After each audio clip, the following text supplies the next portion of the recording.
So with us is Alexei Kapterev. Alexei, welcome. For the next 40 minutes, ladies and gentlemen, I will be swimming against the current.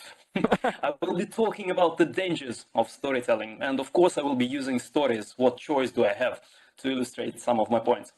You see, I was working as a presentation skills trainer and consultant, and I'm still working as a presentation skills trainer and consultant since 2007, I think, and I began doing it largely because of the storytelling revolution that happened somewhere around this time. You see, one of the key reasons why I do what I do can be summarized in just 3 letters. TED, TED, the conference. In about 2006, they started putting their talks online. And I was so impressed by the talks, so completely blown away by the speakers that within a year, I left my steady job at a consulting company where I was working at the time to become a full-time presentation skills coach and trainer. No regrets. And because TED is so dear to my heart, I decided to begin this talk with a case study from TED. The case study, which I believe is one of the most spectacular failures of storytelling. This is a story, and it begins in 2012. In 2012, at the time, TED was flying high. It was a marvelous success. They were truly unique in the presentation space. They had a very unique and powerful brand promise. They promised to deliver content which was relevant, accessible, that is easy to digest, and reliable. They were trustworthy. They were the good guys. They weren't the sleazy, manipulative, used car salespeople. And I'm saying were because by now they've unfortunately lost some of my trust, and probably some of yours too. This is a Google Trends chart for TED as in conference. And as you can see, my beloved TED is going through a process of slow demise. And that demise started somewhere around mid-2012. Now, what happened in 2012, I hear you asking? Well, TED happened. The greatest TED of all, TED Global, I think it was in Vancouver. And at this event, and this is probably just a coincidence, but at this very event, Amy Cuddy, then assistant professor at Harvard Business School, delivered her greatest presentation, and the subject of her talk has everything to do with this conference. It was a talk on body language, non-verbal displays, and their influence on presentations, as well as various life outcomes. This is a phenomenal presentation. To date, it generated over 60 million views. This is the second, I think, most viewed presentation at TED. And I cannot compliment this talk well enough. This is an amazing talk. I recently watched it again, and it still makes me shiver, even though I disagree with it almost entirely. So in this talk, she asked 2 questions. Question 1, can you, by assuming a certain posture, change your propensity to gamble? Interesting question. And the second, can this also change the level of your hormones? That is testosterone, which is associated with confidence, and cortisol, which is known as a stress hormone. Very interesting questions indeed. In case you didn't see the talk, these are the poses. Expansive on the left, these are good for you. Contractive on the right, nothing surprising. Any public speaking coach will tell you slouching doesn't really help to project your charisma across the room. And these are the answers, these are the results. For those assuming power poses, the testosterone was up, the cortisol was down, and the propensity to gamble was up too. That means these people became better risk takers. And these results are nothing short but spectacular. But you don't get 60 million views for that. What happened closer to the end? Cuddy told an extraordinary, powerful personal story about her surviving a car crash with some drastic health consequences. And then, despite this, by persevering, she achieved great academic success, all by living the mantra, fake it until you make it. Fake it until you make it. You see, it rhymes, therefore it's true. This is a slightly questionable motion, to put it mildly. But then, in the very end, she said that, you see, there are a lot of underprivileged people in the world, minorities, women, people of color. And she said that power poses can be their wonder weapon against oppression. Apparently, if you feel like you're oppressed, faking is perfectly fine. That's liberating, to say at least. And this is what you get 60 million views for. It's the moral premise. It's all about the moral premise of your talk. It's about your motive. Let me walk you through the chronology. In 2010, the original research article on which the talk was based had been accepted for publication in a proper peer-reviewed scientific psychological journal. In 2012, the TED Talk was recorded. There was a gap of 2 years. If there was something wrong with the article, they would have found something, right? But no, nobody cared right until the talk. In 2014, there was a researcher at the University of Zurich, Eva Reinhill, who failed to tried to reproduce the results, failed miserably. Bummer, reportedly thought Kadib. In 2015, two researchers from Wharton, which is a competing business school, the irony, they analyzed 33 comparable studies and found that the average effect in these studies is very close to zero. In 2016, another researcher, whose name was Katie Garrison, she attempted a high-quality, large-scale replication with more than 300 people, zero effect again. In 2018, Katie strikes back. She publishes her own meta-review, and now she claims only psychological effect exists, without any effects on hormone, the neuroendocrinal system. Basically, she proved that people enjoy standing in power poses, which is not much of a discovery, if you ask me. And finally, last year, another meta-analysis was published, and now the researchers suggest that high power poses have no effect whatsoever, but slouching is really, really bad for you. And again, we're talking only about psychology, not about hormones. This is where we are now. So, let's make a mental note. When people preach, fake it until you make it. Be very, very cautious. Chances are they are actually practicing what they preach, which is, well, faking. Secondly, I hear you ask, Alexei, why do you call this the failure of storytelling? If anything, it's a remarkable success of storytelling. Rather, it's a failure of science. But I don't think it's a failure of science. You see, science is fundamentally a self-correcting enterprise. It's not perfect, but it should be self-correcting. This is what separates science from dogma. In science, error is just a natural part of discovery. And it wasn't a huge error. The consequences were reasonably mild. I mean, I don't believe anybody died as a result of this mistake or sustained any serious injury by standing like this. So I don't call this a failure because the premise of the talk is wrong. I think it's a failure because so far, TED failed to correct for the error. They didn't take down the talk. Instead, they posted this statement, which I'm pretty sure most viewers didn't see, and which they promised to keep up to date, and they don't. They just let Kadi to have the last word. And I understand them. 60 million views are very, very important. And there are loads of people still peddling this power poses nonsense. I hear this at every other soft skills gathering event. Luckily, not at this one, as far as I can remember. Now, this is how you lose trust as an institution. This is when the slow demise begins.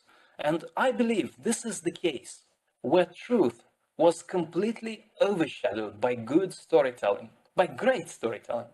This is where storytelling becomes dangerous, when we stop caring about the facts and start caring about the entertainment or, I don't know, political value of the message. This is the real danger of storytelling. The real danger is not that stories don't work. They work spectacularly well. The real danger is that they work too well. They work so well that form completely overshadows the substance. This is not okay. As far as I'm concerned, this is not okay. I propose, for the purposes of this talk, we distinguish between two kinds of storytelling, two kinds of stories. Storytelling 1, stories as in telling anecdotes, case studies, small little vignettes we use to illustrate or entertain. And storytelling 2, which is using principles of drama, what the last session was about, to design the whole, I don't know, presentation or a book or a film doesn't matter in the end. So when we say, for instance, Mr. Gladwell is a brilliant storyteller, we mean simultaneously two things. We mean that one, he is great at having characters, so vivid they jump off the pages of his books and straight into our living rooms. And I think there's very little danger in that. I think it's a form of art, and art is there to be admired. But secondly, and more controversially, Mr. Gladwell is great at creating narratives. He is great at arranging small stories into large overarching schemes that aim to entertain, but also to persuade, to motivate, to sway us into a certain direction. And this is what he's mostly criticized for, not for his characters, but for his grand conclusions. His characters are great, and they're probably true to life, and I don't know, even if they're not, very few people would care. His grand conclusions, however, well, at least some of them anyway, are just plain wrong. Being a master storyteller in the first sense of the word is admirable and harmless. Being a master storyteller in the second sense is very, very dangerous. It's a great responsibility. And a lot of skeptics, I hear this all the time, they warn us about taking stories at face value as evidence. However, what they mostly mean, they mean stories in the first sense of the word, stories as anecdotes. I don't know, my great-grandmother smoked cigars and lived up to 100, these kinds of stories.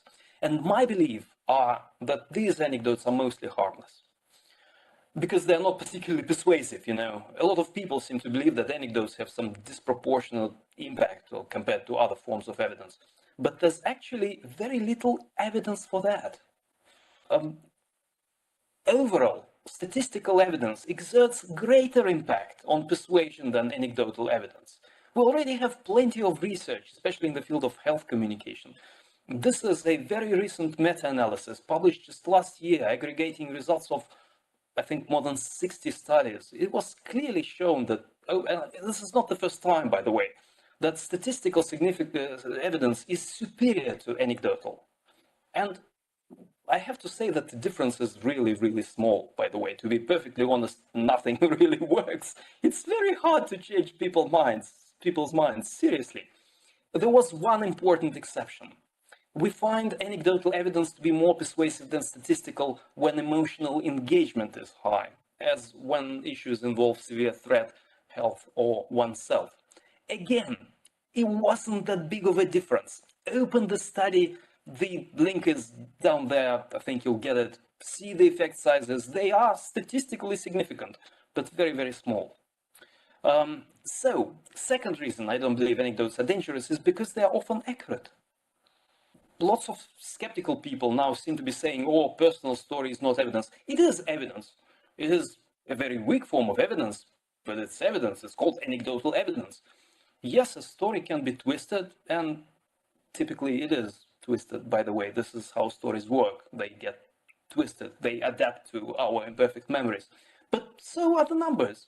My own education is in finance, and I actually worked as a financial controller for 3 years. And I know you can massage numbers and they will tell the story you want them to tell. Not always, but frequently. You can. In fact, this is what probably happened in Cuddy's case. Either that or they got really, really unlucky. Statistics is the ultimate truth.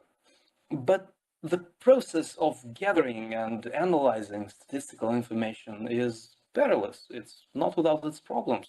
And stories, case studies, personal experiences should not be discarded. They should be examined. Jeff Bezos, who until recently was the CEO of Amazon, which is perhaps the most data-driven company in the world, they banned PowerPoint in this company because, according to them, they don't want charisma to prevail. Jeff Bezos wrote once that the thing I have noticed is that when anecdotes and the data disagree, the anecdotes are usually right. There is something wrong with the way you're measuring it. And I think he has the point, and this point becomes more and more recognized. Bank of England, I've heard, recently adopted a policy of having little informal meetings with business people to hear their stories, to better understand what's going on in the economy. And I applaud them for doing this. I think that requires courage. information they get from these interviews is, of course, meant to supplement the macroeconomic indicators, not to replace them.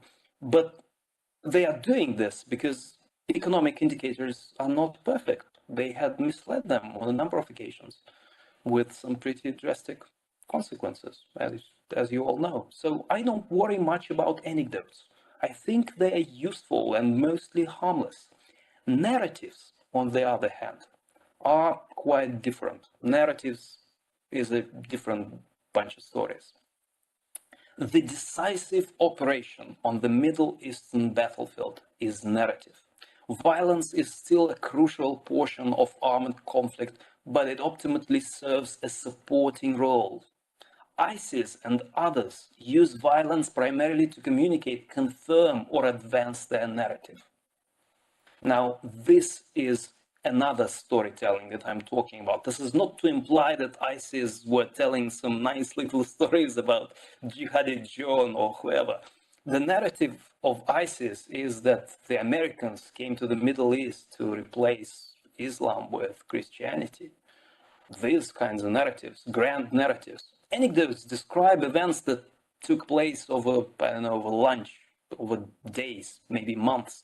The time span is small. Narratives describe events over decades, over centuries, sometimes even millennia. Narratives can consist of anecdotes, but they also might include some, convenient facts, scientific findings that confirm the grand conclusion, chains of logic, other things. All the narratives I can think of are us versus them situation.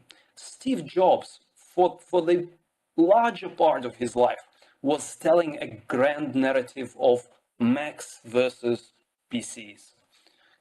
Conservatives versus liberals, US versus, what is it now, China and Russia. Stories and statistics is a narrative too. Stories versus statistics, what will prevail? So, this is the first problem with narratives. They are fundamentally adversarial. They are the weapons of war. One thing on which we hope our critics will agree with us, that a play should have conflict, says Lajos Ergi in his Art of Dramatic Writing. Conflict is the defining feature of narrative. You cannot have a narrative without conflict, which means that what you end up doing by following a narrative is waging a war, which is probably fine for a lot of people, I guess. Trouble is, when you are at war, it's unbelievably hard to admit mistakes. I don't know how Steve Jobs was doing it, but he was doing it. And what happened to Apple after Steve Jobs was gone is that Apple lost that ability. It took them, I don't know, 5 years to recognize that their keyboard design is not working. 5 bloody years. And this is exactly what happened to TED. They believe they are at war with injustice and oppression, and truth becomes, collateral damage. So, how about something other than war? I don't know, like maybe a conversation, a dialogue, a discussion where the goal is not to persuade, not to advance your agenda, but somehow to arrive closer to truth? Yeah, hopeless romanticism, I know. I don't think we will be able to get rid of conflict entirely, nor do we need to. It's a natural part of the universe. But sometimes we need to become slightly more, say, detached, slightly less emotional, slightly more objective. What's more, we need to focus on co-creation rather than on winning. Presenting to succeed, I know. And I think there are forms of communication that might give us just that. More on them in a couple of minutes, please forgive me. Forgive the suspense. So, second problem with narrative is that narratives tend to oversimplify things. They make you think like you know something, which when in fact you don't. Stand in this posture for 2 minutes and not only it will guarantee your success in life, but it will also cure the society's ailments. How ridiculous is that in hindsight? Let me give you another example. Why do children turn out the way they do? 50 years ago, the answer was obvious. It's their upbringing, it's their parents, of course. 50 years ago, the dominant narrative in the psychological community was that parenting was pretty much the only reason. Nice parents had nice children, aggressive parents had aggressive children, high IQ parents had high IQ children. So there, what else could it be? And if there was something, I mean, anything wrong, problematic with a child, parents were to blame. We knew who the villain was, and who the dragon was in this story. It was a simple and predictable world. But then a psychologist came along. His name was Judith Rich Harris. This is her book. And she asked a nagging little question. What's the evidence? And the answer was, well, you know, we have those theories of Freud lying around since, I think, late 19th century. But other than that, we don't have much. But come on, I mean, what else could it be? Did you consider other factors? Like genes, maybe? And you know, this is exactly what it turned out to be, for the most part at least. At the time, that is 25 years ago, there was already plenty of evidence that genes account for about 40 to 50% of variation in personality, for example, between people. Upbringing, something like 5% maybe, depending on what you measure. Not a whole lot. And the rest is school and just some random life experiences. Now, of course, I'm oversimplifying, guilty. But notice that even at this level, the story is already too complex for quite a lot of people. Most academic psychologists know all this by now, but many practitioners in the field, psychotherapists that is, deny this because partly because they are so accustomed to blaming parents, but secondly, because it's an overly complex narrative to maintain. First, you no longer have the villain, but secondly, 4 factors, oh, we cannot handle this. So are you saying that parents don't matter? No, what I'm saying is that parents matter to a much smaller extent than we previously thought. Very complex thought. I think you see how this is a losing proposition.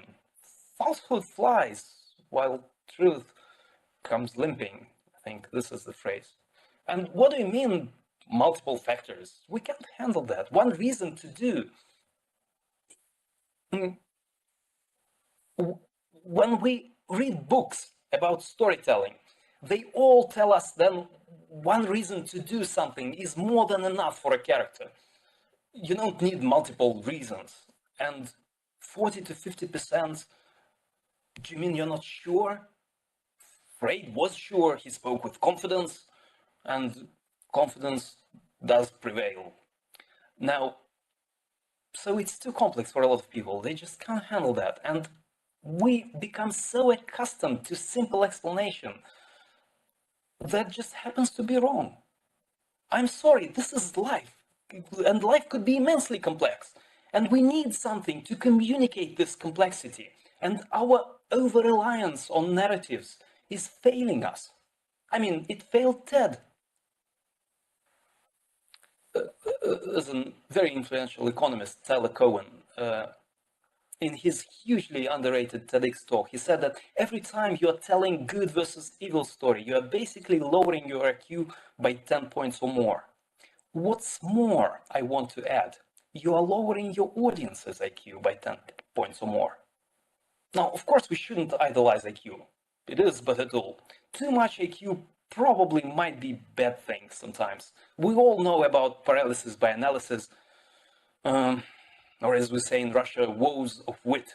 We have a famous play by that name called exactly that. Sometimes the only way out of paralysis by analysis is to lower one's IQ and, just do. And this is what narratives are great for. Narratives produce motivation. Statistical evidence was found to have a stronger influence than narratives on beliefs and attitude, while narrative evidence had a stronger influence on intention. Simon Zebrugge says, of the University of Amsterdam. And this, ladies and gentlemen, is the third problem with narratives. Narratives reduce IQ and produce motivation. Low IQ, high motivation. What can possibly go wrong? I mean, having confidence is really, really great. I'm saying this as somebody who was lacking confidence for the most part of my life. Unfortunately, and this is something I found the hard way, you also have to be confident in something that has at least some grounding in reality. And if it's not, then it's not confidence. You know what's the technical term for it? How psychologists call it? It is called overconfidence. Overconfidence. And this, ladies and gentlemen, this is the third danger of storytelling. Overconfidence is a powerful source of illusions determined by the quality and coherence of the story that you're telling yourself, not by its validity. If people can construct simple and coherent story, they feel confident regardless of how well grounded it is in reality, says Nobel laureate Danny Kahneman. Let me give you another quote. Here's another from Mark Twain, written 150 years ago. All you need in this life is ignorance and confidence, and then success is sure. Timeless truth. Ignorance and confidence, ladies and gentlemen, delivered to you by storytelling. They never tell you about the ignorance part, do they? But this is true. Storytelling it's like chips and cola for your brain. It's very easy to digest, could be very bad for you in the long term. Should come with a big warning label. Danger contains storytelling. I must confess, 10 years ago, I wasn't aware of that. Bummer. So, what is the alternative? Is there any alternative at all? Can we stop telling and retelling narratives? I don't know, should we? I don't believe we can, and that we should. Stories are wonderful. We need stories. We need more stories. We need better stories. And I think scientists who create scientifically accurate narratives, and I hope this is not a misnomer, are doing a wonderful job. And some things really do need simplification. There's an enormous gap between science and lay people. But we, the lay people, the business people, we should be doing other parts of the job too. Stories are great, but sometimes we need other things, like tables and formulas and graphs and charts. And let us use stories when we care about entertainment and emotions and motivations. And let us use other things when we care primarily about truth. Let me give you a map with two axes. Expertise, which is an opposite of ignorance, if you will, and motivation. So this is a map of a magical kingdom. Here in the lower part, in the lower left part, we have a kingdom of goblins. They have low motivation and low expertise. What is the best communication tool here? Stories. Stories will produce higher motivated goblins, which is a very dangerous substance that needs to be handled with care. This is the danger of storytelling. Lower right corner, high expertise, low motivation. These creatures are called elves. They're very wise, not a lot of desire to do anything though. Stories won't work with them. They are far too wise. They will see right through your stories. You have to use numbers, specs, tiny little parameters, things only they could understand. You have to know the elvish language. Goblins are straightforward. They mostly care about, the bling.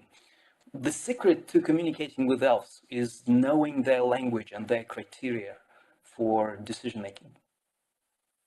Upper left corner, high motivation, low expertise. Hobbits live here. Hobbits are very rare. They don't come in troves. Very motivated, very well-meaning, always need some consulting as to where exactly they should throw the bloody ring. What do we use here? Definitely not stories. They have no use for stories. They need a map. Actually, they are highly motivated, so you can throw almost anything at them. Charts, graphs, formulas. They are eager to learn. They desire complex content. Let them have it. Again, very rare creatures. People teaching at educational institutions, I think they overestimate the amount of hobbits in their vicinity. I think they mostly believe their students are hobbits, which is true if you're teaching at Harvard, but unless you're teaching at Harvard, this is probably a mistake. Mostly goblins, with a few hobbits, of course. By the end of the semester, all the hobbits become elves, very knowledgeable and very tired. Finally, upper right corner. Can you guess what's in there? High motivation, high expertise. There's like 8 characters in the whole Lord of the Rings that have both expertise and motivation, and about half of them are evil. Yeah, there's another hidden dimension in this map: good versus evil. Okay, I call these creatures wizards, and a talk with them is always a two-way conversation, never a monologue, always a dialogue. You need to co-create something with them. You throw them a story, they will throw another story at you back. And this is where I believe we are heading as a civilization. I think as we age as a civilization, more and more people become wizards. And wizards, at least as far as I'm concerned, are the most interesting people in the world. I would love to be able to talk to them. And what do you use when talking to them? I think you're using something like this. This is a logical structure of Emikadi's talk. It is called a decision graph, or sometimes influence diagram. I did a few of these graphs for a number of talks, and this one is just perfect. It is beautifully constructed. Seriously, I mean, the talk, it is very well done. I admire the craftsmanship in planning as well as the masterful execution. So this is how things work for Emikadi. She begins with her first proposition that our nonverbal displays influence other people. It's a relatively obvious thing to say, but she backs it up with some evidence. Then she says, she says that our nonverbal displays influence how we think and feel. And again, she has some experiments by Fritz Strack to back it up. She then moves a little bit sideways and proposes that there are nonverbal signals of power and dominance. Again, reasonably obvious thing to say, but then she proposes that changing our nonverbal signals is the way to shift the balance of power, which is interesting. I mean, it is probably wrong, but it's an interesting thing to say. This is a problematic statement, but given all the background and her experiments, it doesn't look all that preposterous. And then she strikes the final blow by telling this powerful personal story, pointing out that females and minorities more frequently display signals of submission. And she concludes that the way out of this really abominable situation is to fake it until you make it. Wow, what a journey. These are the confidence levels. Green means good evidence, yellow means shaky evidence, red means very shaky evidence. Now, suppose we mostly care about the truth and don't care much about having 100% confidence. It's a trade-off. You can either have one or another. I think under these circumstances, you would very much like to be able to see something like this. Of course, this is hindsight. I can only assign those colors in retrospect. But I wonder what colors the author of this talk would assign herself.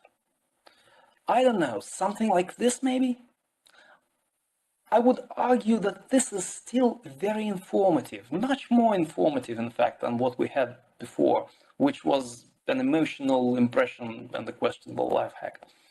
And I think we should start doing something like this for the purposes of internal communication, which I think is the least adversarial of all. With sales presentation, there's always this conflict of interest, which probably cannot be overcome in the near future. But for internal communication, probably. And at some point, people start complaining that it's too complex and too boring. And at this point, we should totally roll back to storytelling. Stories is our communication safety net. I think you can do those Bayesian graphs only if you know your storytelling well enough. See, it rhymes, therefore it's true. So, did I just give you the narrative? Oh, I think I did. Cut is the villain, truth is the victim, I'm the savior, right? And we all know stories where saviors sacrifice themselves in the end. To continue the story, I have no other choice but to sacrifice myself on the altar of truth. Don't worry, I'm not gonna literally die. But I have to dissect my own narrative in the same manner I just dissected Cadiz. Let's see what we have. And you can already see that it's too complex. This talk will never get 60 million views. Now, I began with the Cadiz case. This is perhaps my biggest problem. I bash other people to advance my own narrative. Please forgive me. I had to bring it to the extreme to demonstrate the problem. Perhaps I'm the victim of my own attachment to narratives. Maybe one day I will learn how to do it in a nice, peaceful, non-adversarial Buddhist kind of way without being boring. Honestly, I would very much love to be able to do that. But let's also look at the logic. Now, I began by proposing that the danger of stories is that they work too well. I suggested to distinguish between anecdotes and narratives, and proposed that anecdotes are reasonably harmless. I then listed 3 problems with narratives: their adversarial nature, their tendency to oversimplify complex things, and their capacity to produce motivation. Ignorance, overconfidence, and desire to wage war is a very dangerous combination, I think. Okay, what's next? We need different tools for different contexts. And I gave you the Magical Kingdom map, which, by the way, is a heavily disguised academic model called Elaboration Likelihood Model by Richard Petty and John Cacioppo, 2 social psychologists, American social psychologists. Then I propose we use graphs for internal communication. And these are my confidence levels, and you get this after the talk, and I invite you to find flaws in my reasoning, which I'm sure are numerous, and I promise not to treat you as an enemy, but as a fellow compatriot.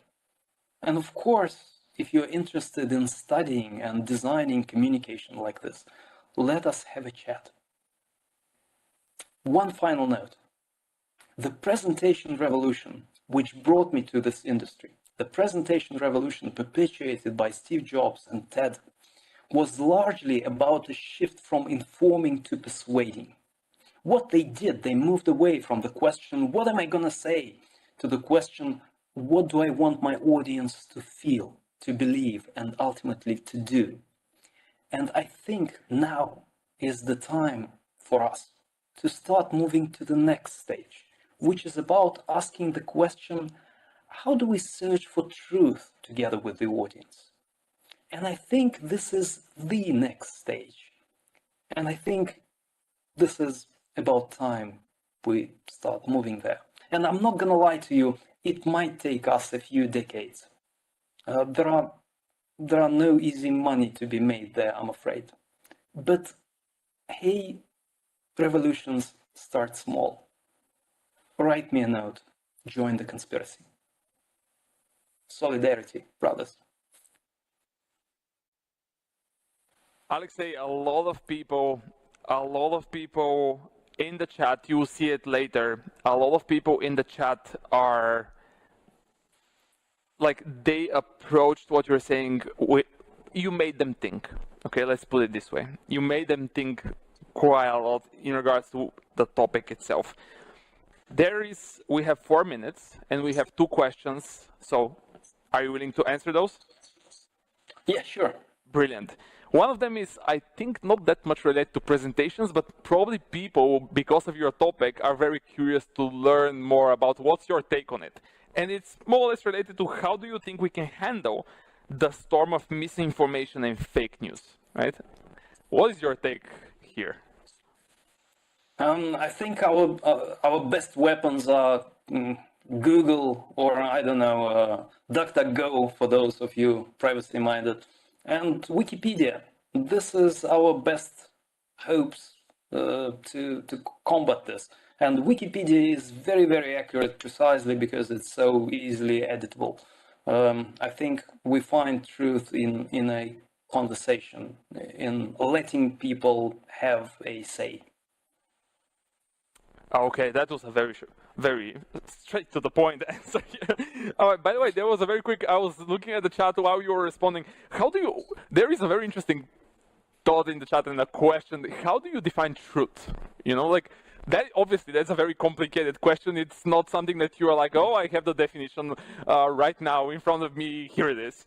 But if you have to think about it, like if you have to brainstorm out loud, what would you say? Like, how do you define truth? You personally? Yeah, I think the word science is the closest synonym to truth that we have, because of its fundamentally self-correcting nature. Truth is something you can only approach, not something you can have, and science is our best shot for the truth. For those of you who are really interested in truth, in theories of truth, I invite you to Google "You Can't Handle Truth" as a video by Caniades, I think was the name of the organization. They produce videos on various topics in philosophy, and they have a series of videos about different theories of truth. And this is the rabbit's hole. I mean, truth is hard. Very few people can handle truth. But I think if I can pin it down to just one word, I think science is our best shot. All right. And therefore, scholar.google.com is the link. Yeah. Do you think that we have two more? So let's go, because we have the time and people are curious. So let's see how this goes. Do you think that we can categorize stories as something that more or less teleports our audience? Like, can we categorize them in something like this? That it can have the power of teleporting our audience? Yeah, of course. I think there's even, it's called narrative transportation theory.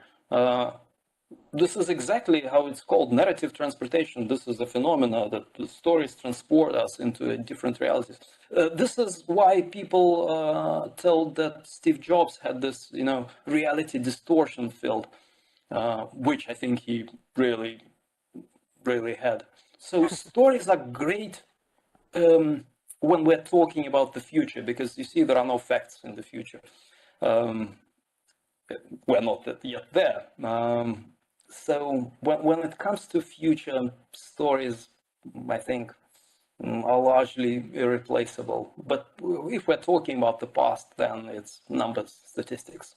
Yeah. And one last here, which I believe is also very, very interesting by itself, is, okay, everyone here will try to fact check absolutely everything in their talks, right? But at the end of the day, it's not possible. Like, how do you not how do you not let your guard down? Like, you cannot check everything. Like, what do you do? What do you advise people? Let other people correct your mistakes. This is what it's all about. You're absolutely right. You cannot fact check everything. Don't become defensive when other people tell you that your, link is not working, or that your story about the space pen is bogus, which it is, by the way. They're not always right, but have a conversation. Don't become defensive. Don't treat them as an adversary. Treat them as a friend. Yeah. Alexei, that's it. Cooperative communication. That's it. We don't have more questions for you. The topic was incredible. The presentation was incredible. Made a lot of people think, including me, by the way, especially nowadays in this crazy world that we are living in. Thank you so much for joining. This was a huge pleasure to have you here. Boris. Thank you so much for inviting me.